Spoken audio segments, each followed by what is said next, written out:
subscribe and press the bell icon to never miss any update. खास गरी चितवनका सन्दर्भमा भन्दै भने प्रहरी प्रशासनको गाडीमा चाहिँ सत्ता पक्षका कार्यकर्ताहरू पुगेर पैसा वितरण गर्ने घटनाको प्रतिवाद गर्ने निर्वाचन अधिकृतलाई न्यायाधीशलाई गएर चाहिँ यसका बारेमा तपाईले फैसला गरिदिनु पर्यो भन्ने खालको एक प्रकारले चाहिँ लिएर गएको कुराका सन्दर्भमा चितवनको सिडिओले चाहिँ आपत्ति गरिकन चाहिँ कर्मचारीलाई धम्क्याएर निर्वाचनको गणना रोकिने खालको स्थिति उत्पन्न भयो। हाम्रो पार्टीका तात्कालिक महासचिव जननेता मदन भण्डारी र संगठन विभागका प्रमुख कुशल संगठक जीवराज आश्रितको षड्यन्त्रपूर्ण जीव दुर्घटनामा रहस्यमय हत्या भएपछि कहिले त चुनावै नगर्ने एक प्रकारको षड्यन्त्रमा सामेल रह्यो।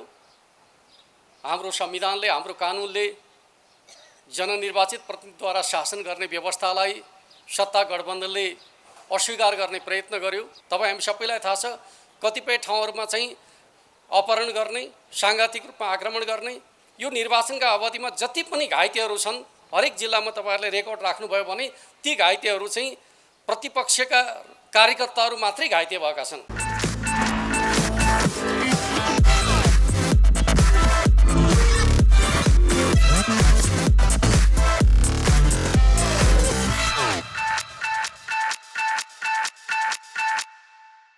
आज जेठ 3 गते आजकै दिन चितवनको दासढुङ्गामा हाम्रो पार्टीका तात्कालिक महासचिव जननेता मदन भण्डारी र संगठन विभागका प्रमुख कुशल संगठक जीवराज आश्रितको षड्यन्त्रपूर्ण जीव दुर्घटनामा रहस्यमय हत्या भएपछि हामी शोकलाई शक्तिमा बदल्ने संकल्पका साथ हरेक वर्ष जेठ 3 गते यसै गरी स्मृति दिवस मनाउँदै आइरहेका छौँ।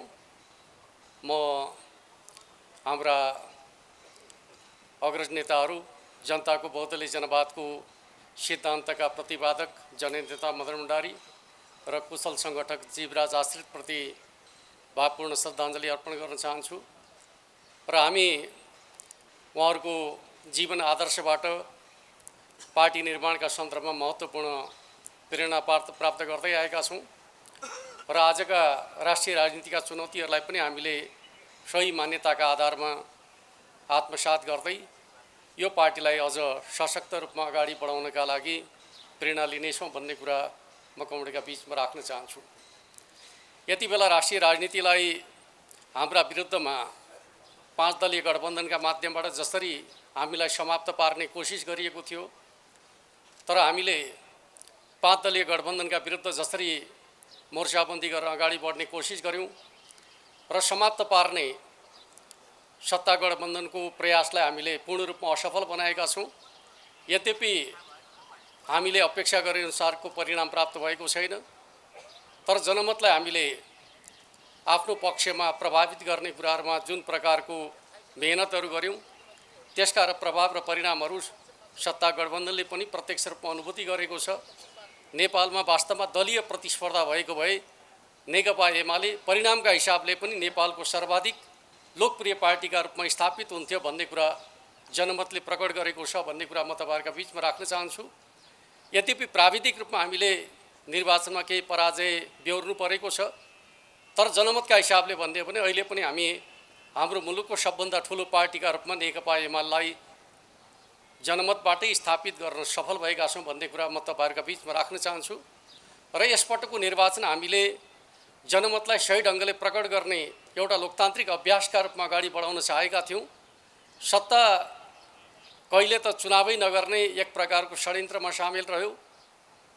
हाम्रो संविधानले, हाम्रो कानुनले जननिर्वाचित प्रतिनिधिद्वारा शासन गर्ने व्यवस्थालाई सत्ता गठबन्धनले अस्वीकार गर्ने प्रयत्न गर्यो र उसले कहिले त अदालतको सहारामा, कहिले अनेकन तरिका प्रयोग गरिकन चाहिँ निर्वाचनलाई पर धकेल्ने खालका प्रयासहरू भए। निर्वाचन आयोग समेतको अडानका कारणले र हामी स्वयं आफैले निरन्तर खबरदारी गर्नुको परिणामस्वरूप हामीले लोकतान्त्रिक अभ्यासको रक्षा गर्न सफल भयौँ भन्ने मलाई लाग्छ।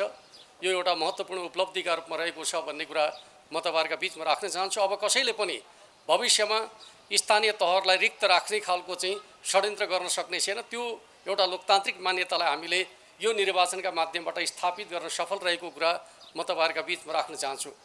अर्कोतर्फ लोकतान्त्रिक अभ्यासलाई अगाडि बढाउने क्रममा खास गरी सरकारको भूमिका स्वच्छ, निष्पक्ष र भयरहित वातावरणमा निर्वाचन सम्पन्न गर्ने कुरामा केन्द्रित रहनुपर्ने हो। तर हामीले त्यस प्रकारको लोकतान्त्रिक अभ्यासका लागि अनुकूल वातावरण प्राप्त गर्न सकेनौँ। निर्वाचनको प्रारम्भिक दिनहरूमै कर्मचारी खटाउने कुराहरूमा, प्रहरी प्रशासन खटाउने कुराहरूका सन्दर्भमा एक प्रकारले भन्दै भने सेटिङको रूपमा काम गर्ने खालका प्रयासहरू भए, जसलाई हामीले निरन्तर रूपमा खबरदारी गऱ्यौँ। कतिपयले के भन्दै गर्छन् त भन्दाखेरि परिणाम आएपछि नेकपा एमालेको आपत्ति भन्ने अर्थमा टिप्पणी गरेको हामीले पाउँछौँ। तर हामीले निरन्तर रूपमा जुन प्रकारले चाहिँ व्यवस्थापन गर्ने खालको काम गर्यो त्यसप्रति हाम्रा असहमतिहरू निरन्तर रूपमा राख्दै आएका थियौँ भन्ने कुरा पनि म तपाईँहरूका बिचमा राख्न चाहन्छु। खास गरी एकपटक खटाइसकेका कर्मचारीलाई परिवर्तन गर्ने सम्मका कुराहरू नियोजित रूपमा गरिए र खास गरी संवेदनशील क्षेत्र भनेर जसलाई हामीले पहिचान गरेका थियौँ ती ठाउँहरूमा सुरक्षा निकाय पनि परिवर्तन गरियो, कर्मचारी पनि परिवर्तन गरियो र यतिसम्म कि नेतृत्वकर्ता समेत परिवर्तन गर्ने खालका कामहरू भए, जसलाई तपाईँ हामी सबैले बुझेका छौँ। यो प्रकारको तरिकाबाट जनमतलाई प्रभावित गर्ने खालका कोसिसहरू भएको कुरा हामी सबैले बुझेका छौँ। अर्कोतर्फ चाहिँ निर्वाचनको अवधिमा भयरहित वातावरणमा चुनाव प्रचार गर्न पाउने कुरा लोकतन्त्रका लागि एउटा विशेषताको कुरा हो। तर हाम्रा जनप्रतिनिधिहरूले त्यो प्रकारको वातावरण सबै ठाउँमा प्राप्त गर्न सकेनन्। तपाईँ हामी सबैलाई थाहा छ, कतिपय ठाउँहरूमा चाहिँ अपहरण गर्ने, साङ्घातिक रूपमा आक्रमण गर्ने, यो निर्वाचनका अवधिमा जति पनि घाइतेहरू छन् हरेक जिल्लामा तपाईँहरूले रेकर्ड राख्नुभयो भने ती घाइतेहरू चाहिँ प्रतिपक्षका कार्यकर्ताहरू मात्रै घाइते भएका छन्। यदि मुठभेडको अवस्था हुन्थ्यो भने त त्यो घाइते हुने भित्र चाहिँ दुवै पक्षका कार्यकर्ताहरू घाइते भएको देखिनु पर्थ्यो। तर अधिकांश जिल्लाहरूमा हेर्नुभयो भने नेकपा एमाले सम्बद्ध कार्यकर्ताहरू घाइते भएको अवस्था हामी पाउने गर्छौँ। यसले के बताउँछ त भन्दाखेरि सत्ता पक्ष गुन्डागर्दीको सहारामा जनमतलाई प्रभावित गर्ने खालको काममा अग्रसर रह्यो भन्ने कुरा चाहिँ घाइतेहरूको तथ्याङ्कले बताउँछ भन्ने मलाई लाग्छ। यो कुनै हामीले आरोप लगाएको कुरा होइन। जिल्ला जिल्लाबाट चाहिँ जुन प्रकारका तथ्य प्रमाणहरू आइरहेका छन् त्यसले के देखिन्छ भन्दाखेरि नेकपा एमालेका नेता कार्यकर्ताहरू लोकतान्त्रिक ढङ्गले चुनाव प्रचारको प्रक्रियामा जुट्ने क्रममा थुप्रैले घाइते हुनु परेको छ र दुई ठाउँमा चुनाव प्रचारकै क्रममा चाहिँ दुई ठाउँमा हाम्रा समर्थक कार्यकर्ताहरूले जीवन गुमाउनु परेको तितो यथार्थता पनि यो बिचको अवधिमा हामीले बेहोरेका छौँ। म आजको यो विशेष दिनमा उहाँहरू दुवैप्रति श्रद्धाञ्जली अर्पण गर्न चाहन्छु र वास्तवमा सरकारसँग के आग्रह गर्न चाहन्छु भन्दाखेरि त्यो घटनाको निष्पक्ष छानबिन गरिकन चाहिँ दोषी उप कडा कारवाही गर्नका लागि म यस अवसरमा माग पनि गर्न चाहन्छु। अर्कोतर्फ निर्वाचन प्रक्रियालाई प्रभावित गर्ने उद्देश्यका साथ खास गरी विगतमा के हुने गर्थ्यो भन्दाखेरि चुनाव प्रचारका क्रममा कार्यकर्ताहरूका बिचमा झडप भएका कुराहरू हामी सुन्ने गर्थ्यौँ। यसपटक एउटा नयाँ प्रवृत्ति देखा पर्यो, शून्य समय भनेर मौन समय जसलाई भन्ने गर्छौँ त्यो अवधिमा चाहिँ नियोजित रूपमा उम्मेदवारहरूका घरहरूमा आक्रमण गर्ने, उम्मेदवारलाई हतोत्साहित गर्ने खालको एउटा श्रृङ्खला नै चलाइयो। यो विगतमा यस्तो प्रकारको अनुभूति हामीले गर्न परेको थिएन। यसपटकको हकमा भन्दै भने मौन अवधिका समयमा नियोजित ढङ्गले चाहिँ उम्मेदवारहरूमाथि आक्रमण गर्ने खालको एउटा षड्यन्त्रपूर्ण क्रियाकलाप र व्यवहारहरू भए, जसलाई हामीले चाहिँ समयमै निर्वाचन आयोगलाई पनि सचेत गराउने खालको काम गऱ्यौँ र सत्ता पक्षलाई खास गरी गृह प्रशासनलाई हामीले यस प्रकारका घटनाहरूलाई समयमै रोक्नका लागि जानकारी गराएका थियौँ भन्ने कुरा पनि म तपाईँहरूका बिचमा राख्न चाहन्छु। अर्कोतर्फ चाहिँ सत्ताको चरम दुरुपयोग यो निर्वाचनका क्रममा चाहिँ एउटा वास्तवमा लोकतान्त्रिक अभ्यासलाई प्रभावित गर्ने प्रवृत्तिका रूपमा देखा पर्यो। खास गरी चितवनका सन्दर्भमा भन्दै भने प्रहरी प्रशासनको गाडीमा चाहिँ सत्ता पक्षका कार्यकर्ताहरू पुगेर पैसा वितरण गर्ने घटनाको प्रतिवाद गर्ने खालको काम हाम्रो तर्फबाट भयो। यस प्रकृतिका घटनाहरू स्वाभाविक रूपमा सत्ता स्वयं संलग्न भएर चाहिँ प्रहरी प्रशासनको प्रयोग गरिकन चाहिँ अमुक उम्मेदवारलाई जिताउनका लागि प्रयास गरिएका घटनाका रूपमा यसपटक हामीले धेरै ठाउँमा यस प्रकारका प्रवृत्तिहरूलाई अनुभूति गर्नु पर्यो। अर्कोतर्फ चाहिँ मतदानका दिनको सन्दर्भको कुराकानी गर्दाखेरि हामीले कस्तो प्रकारको स्थितिको अनुभूति गर्नु पर्यो त भन्दाखेरि जहाँ नेकपा एमालेका प्रभाव क्षेत्रका रूपमा रहेका छन् त्यहाँ निर्वाचन बिथोल्ने उद्देश्यका साथ तनाव सिर्जना गर्ने र सहजै निर्वाचन स्थगित गरिदिने यो प्रकारको प्रवृत्ति रह्यो र फेरि पुनः निर्वाचन गर्नका लागि प्रयासहरू गर्ने, जसका कारणले गर्दाखेरि धेरै मतदाताहरू फर्किसकेपछि जति मत खसेको छ त्यसका आधारमा मुचुल्का खडा गर्ने, सबै मतदाताले मतदान गर्न पाउने अवस्था सिर्जना हुन पाएन। यस प्रकारको स्थिति देशका विभिन्न भागहरूमा जहाँ नेकपा एमालेको प्रभाव क्षेत्र छ त्यहाँ तनाव सिर्जना गर्ने, स्थगित गर्ने र जति खसेको छ त्यसका आधारमा मुचुल्का तयार गरिकन त्यसलाई नै गणना गर्ने, सबैले मत खसाल्न नपाउने खालको परिस्थिति सिर्जना गर्ने खालको काम भयो भने जहाँ उनी सत्ता पक्षको प्रभाव छ त्यहाँ सङ्गठित ढङ्गले चाहिँ बुथ कब्जा गर्ने खालका क्रियाकलापहरू भएर हामीले बुथ कब्जा गर्ने क्रियाकलापका सन्दर्भमा दिएका उजुरीहरूको समयमै सुनवाई नगर्ने खालको प्रवृत्तिले समस्याहरू उत्पन्न भयो। त्यसका बावजुद पनि थुप्रै ठाउँहरूमा मतदान स्थगित भएको तपाईँ हामी सबैलाई जानकारी छँदैछ।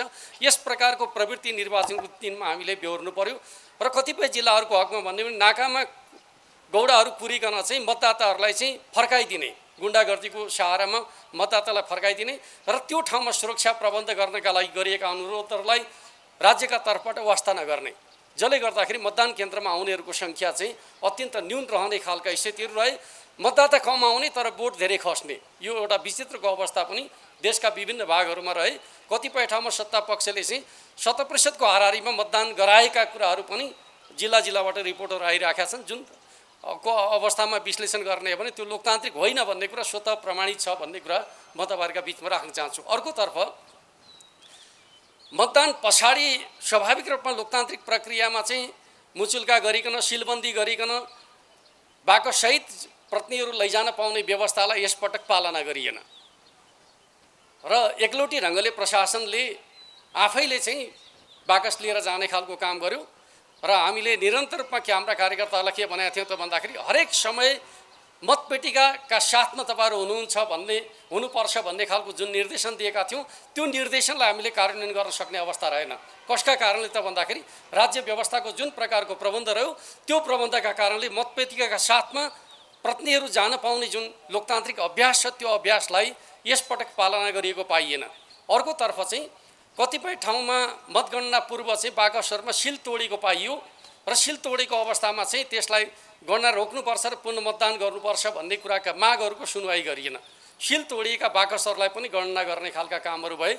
यस प्रकारका क्रियाकलापहरूका बारेमा पनि सम्बन्धित जिल्लाहरूले उजुरी गरेको अवस्था छ। यो कुनै हामीले चाहिँ अहिले परिणाम आइसकेपछि भनेको कुरा होइन, यस प्रकारका प्रवृत्तिहरू त्यहाँ देखा परे। अर्कोतर्फ चाहिँ गणनाकै सन्दर्भको कुराकानी गर्दाखेरि कस्ता प्रकारका प्रवृत्तिहरू देखा परे त भन्दाखेरि कतिपय ठाउँहरूमा जहाँ नेकपा एमाले चुनाव जितिराखेका हुन्छ त्यो ठाउँमा चाहिँ जित्न थालेपछि किचलो खडा गर्ने, त्यस पछाडि स्थगित गरिदिने र हिजो मात्रै चाहिँ धनगढी नगरपालिकाको सन्दर्भमा भन्ने 12 बजे मतगणना सकिएको रिजल्ट प्रकाशित गर्न अवरोध सिर्जना गरेको अहिलेसम्म पनि रिजल्ट प्रकाशित हुन सकेका छैन। यस्तो प्रकारका गतिविधिहरू पनि विभिन्न ठाउँहरूमा भइरहेका छन्। यो खालको स्थिति पनि निर्वाचनका क्रममा रह्यो भन्ने कुरा म तपाईँहरूका बिचमा राख्न चाहन्छु। कतिपय ठाउँमा चाहिँ प्रहरी प्रशासन गएर चाहिँ गणकहरूलाई प्रभावित गर्ने, चितवनको घटनाका सन्दर्भमा कुराकानी गर्दाखेरि गणकहरूले चाहिँ सदर बदरका सन्दर्भका बारेमा डिबेट भइसकेपछि निर्वाचन अधिकृतलाई न्यायाधीशलाई गएर चाहिँ यसका बारेमा तपाईँले फैसला गरिदिनु पर्यो भन्ने खालको एक प्रकारले चाहिँ लिएर गएको कुराका सन्दर्भमा चितवनको सिडिओले चाहिँ आपत्ति गरिकन चाहिँ कर्मचारीलाई धम्क्याएर निर्वाचनको गणना रोकिने खालको स्थिति उत्पन्न भयो। त्यसपछि हामीले आपत्ति गरिसकेपछि सिडिओलाई त्यहाँबाट हटाइसकेपछि मात्रै गणना हुने स्थिति बनेको छ। त्यस अर्थमा कहाँ कस्ता प्रकारका घटनाहरू भइरहेका छन् भन्ने कुराका सन्दर्भका बारेमा सबै तथ्यहरू आम सञ्चार माध्यमहरूमा आउन सकेका छैनन्। मेरो चाहिँ आम सञ्चार माध्यमसँग आग्रह के छ भन्दाखेरि जिल्लामा जस्ता प्रकारका घटनाहरू भएका छन्, कहाँ कस्ता प्रकारका उजुरीहरू परेर त्यसप्रति निष्पक्ष सुनवाई भएको भएन भन्ने खालको कुराहरूलाई पनि तपाईँहरूले चाहिँ बाहिर ल्याइदिनुपर्छ भन्ने मलाई लाग्छ। किन लोकतन्त्रमा धाँधलीलाई नियन्त्रण गर्न सकिएन भने जनमत सही ढङ्गले प्रकट हुन सक्दैन भन्ने कुरालाई हामीले बुझ्नु जरुरी छ भन्ने कुरा म तपाईँहरूका बिचमा राख्न चाहन्छु। र त्यसका बावजुद हामीले जस्तो प्रकारको जनमत हासिल गरेका छौँ र त्यो जनमत अत्यन्त सकारात्मक छ भन्ने कुरा म तपाईँहरूका बिचमा राख्न चाहन्छु। सत्ताको चरम धाँधली र गुन्डागर्दीका बिचमा आम जनताले, आम मतदाताले जसरी नेकपा एमालेका पक्षमा मतदान गर्नुभएको छ त्यसप्रति म पार्टीको तर्फबाट आम मतदाताहरूलाई हृदयदेखि नै धन्यवाद दिन चाहन्छु। र हामी लोकतन्त्रमा विश्वास गर्छौँ। परिणामका सन्दर्भका बारेमा हामीले स्वाभाविक रूपमा आपत्ति गरिसकेपछि पनि परिणाम जे निक्लन्छ त्यो परिणामलाई सदैव स्वीकार गर्दै आएका छौँ। हामीले परिणाम अस्वीकार गर्ने पार्टी नेकपा एमाले होइन, परिणाम हामी स्वीकार गर्छौँ, गर्दै आएका छौँ। त्यस अर्थमा जसले विजय हासिल गर्नुभएको छ उहाँहरू बधाईको पात्र हुनुहुन्छ र हामीले हाम्रा पार्टीका तर्फबाट विजय हासिल गर्ने मात्रै होइन, अन्य पार्टीका तर्फबाट यो निर्वाचनमा सहभागी भएर विजय हासिल गर्ने सम्पूर्ण विजेताहरूलाई पार्टीका तर्फबाट म बधाई भन्न चाहन्छु। र अर्कोतर्फ लोकतन्त्रमा लोकतान्त्रिक अभ्यासलाई मर्यादित बनाउने कुरा लोकतन्त्रको स्थायित्वका लागि अनिवार्य पक्ष हो भन्ने कुरालाई बुझ्नु जरुरी छ। त्यो चिजमा जुन प्रकारको कमी रहेको छ त्यो चिजलाई निरन्तर रूपमा हामीले सुधार गर्दै जानुपर्छ भन्ने कुरा म यस अवसरमा यहाँ तपाईँहरूका बिचमा राख्न चाहन्छु।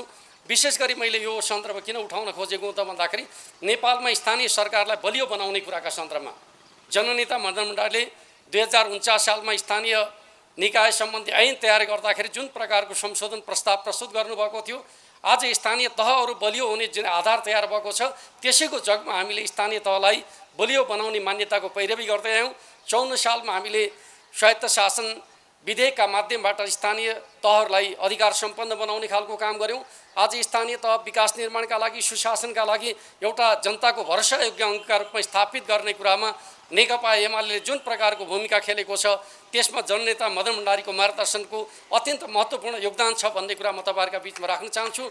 र हामीले आज स्थानीय तहलाई बलियो बनाउने कुराका सन्दर्भमा जुन प्रकारको भूमिका खेलेका छौँ यो भूमिका लोकतन्त्रको स्थायित्वका लागि त्यसको विकासका लागि अत्यन्त महत्त्वपूर्ण छ भन्ने कुरा म तपाईँहरूका बिचमा राख्न चाहन्छु। र अन्त्यमा हामीले स्वाभाविक रूपमा नेपालको लोकतान्त्रिक विकासका सन्दर्भमा आज हामीले जे उपलब्धि हासिल गरेका छौँ म तपाईँहरूका बिचमा के भन्न चाहन्छु भन्दाखेरि सहज लोकतान्त्रिक प्रतिस्पर्धा हुँदाखेरि नेकपा एमाले अहिले पनि नेपालको सबभन्दा ठुलो पार्टी हो भन्ने कुरामा कुनै सन्देह छैन, चुनावबाट प्रमाणित भएको छ। नेपालको पहिलो ठुलो पार्टी जनमतका हिसाबले ठुलो पार्टी नेकपा एमाले नै हो। प्राविधिक रूपमा परिणाममा हामी दोस्रो भयौँ होला, त्यो प्राविधिक विषय मात्रै हो। हामीसँग एक्लै मुकाबिला गर्न सक्ने आँट अहिले पनि कसैसँग छैन।